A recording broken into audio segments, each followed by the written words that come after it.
All right, question number 3. We're going 1 Corinthians now. How can we know what the New Jerusalem will be like? Oh, man. 1 Corinthians chapter 2, verses 9 and 10. Let me throw my glasses on here because I'm getting old. Yep. But I see you have yours on. I've got mine all the time. Old. I just need to get them sewn to my head. Yeah. I'm not that much older. Oh, dude, you are ancient. No, man. I'm a decade. I'm not a full decade ahead of you. I'm in the next decade, but you are not far behind. You turn the corner, mister. 1 Corinthians chapter 2, verses 9 and 10. That's why we're studying heaven today, because I'm cramming for finals. That's right, cramming for the finals. Where am I going to go, Lord? All right, verse 9. But as it is written, eye has not seen nor ear heard, nor have entered into the heart of man the things which God has prepared for those who love him. Wow. But God has revealed them to us through his Spirit, for the Spirit searches all things, yes, the deep things of God. Man, here's what I'm reading there. Eye has not seen, ear has not heard. We are so used to pain and suffering. We are so used to the disappointments of this world, the way it is. I mean, if there's one thing growing up in this world does, is it makes a little bit of a cynic of all of us. Like, That's right. Nothing ends well. There's always going to be pain. And Paul is writing here in 1 Corinthians chapter 2 that the way we are now, it's hard for us to even imagine the difference. What is a world without pain or tears or death or suffering? We can't even imagine it. At least that's not everything that he's saying, but I read a part of that there, given the rest of Scripture. I mean, what's a world like where you're not locking your doors, where you don't have dogs in your house to protect you? You know, they're actually pets. You know, it's as a kid, it's quite funny. As a kid, I had heard this verse and I remember thinking of things that I liked, and then I'd say, "Oh no. Oh, I just thought about it. It won't be in heaven." Yeah. And I'm not sure that's quite what God... I had in one of my churches one time, I put up a big whiteboard, and we tried this exercise because we really can't imagine the kingdom. But I said, let's make a list of things that won't be there. And people were starting to enjoy it after half an hour. Hey, no emergency rooms, no funeral homes, no police force. That's and right. Someone said, no preacher either. Yeah, it's like, yeah, well, except I think we'll all be preachers. We'll be telling the goodness of God forever. But that police thing, that's a hard one for me. No cops, no cops. And what are they going to do? I don't know, but I'd still like a badge. Give out parking tickets in heaven? Yeah. Don't park your I don't know. What do you have in heaven? I don't chariots? You ride a... I don't know. My wife's got tiger. a gift Don't park your tiger there. My wife's got a gift for getting a parking or a speeding ticket. So if there's one person in heaven who's going to get one, that'd be her. I can't believe she hasn't been able to talk her way out of that. I know. I don't know what the issue is. Man, I don't know. You need to teach her some lessons. Yeah, I know. I've beat everyone so far.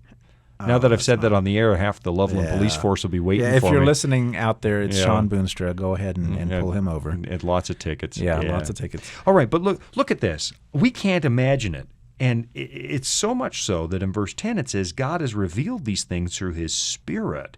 In other words, he knows we're incapable. We live in a world of sin. It's like all of the gauges on our dashboard are broken. We don't know how much fuel there is. We don't know the RPMs. We don't know our speed. We don't know how old the car is. Right. We don't know if it's overheating. That's what sin has done to us. We have no grasp of what a perfect world is anymore because our gauges are broken. We can't even recognize how sinful we are. That's how broken we are. So what does God do? As we get into a relationship with him, he plants something in our heart, and you start looking forward by hope. Ecclesiastes 3, verse 11 alludes to this idea that God has placed eternity in the heart. We still have, by God's grace, a memory of Eden, ever so fuzzy and distant, but we remember the way it was. And so when we look at our broken world, we're comparing it to something. Something says it's not supposed to be like this. Right. And so God in his mercy starts showing us what he has in mind. And the deeper your relationship goes with him, the more he shows you, and the more you start to lean in his direction and lean in the direction of this kingdom, because it feels more and more like your genuine home every day. And the beauty of what you just said there, it is in God's mercy, and he does, once again, here it is, he reveals it to us again. So the mysteries of God he is revealing to us every single day through his Spirit, through his Word, right here in front of me, sitting this Bible, right here, he has revealed the things that we need to know to walk Right. with him and to be in that kingdom of heaven. I remember years ago, the first time I set foot in church. I mean, I went to church as a kid, but then was sort of I still call myself a recovering heathen, but I set foot in this church, and I'd never been there before. Someone had been studying with me, and I came to Christ, and I set foot in the church, and I thought, I don't understand this, but this feels like my home where I belong. And the more I read about heaven, you know, if you had asked me a year earlier, hey, come to church, and I got dragged to church once in a while, did it ever feel like home? No, never. Right. What changed? And now I read about, I used to read about heaven and the kingdom and like, oh, not for me. And then as you get to know Jesus, you start clinging to those promises more and more. And whatever heaven is, it begins to feel like home, and God just keeps pulling you that way, saying, you know this is where you belong. And most of you listening out there have sensed you belong somewhere, and you've never been able to pinpoint what it is. That's right. God in his mercy will reveal to you where home is. That's right. Where home is. Every year, Shawn, we do a citywide Bible school somewhere, one a big city.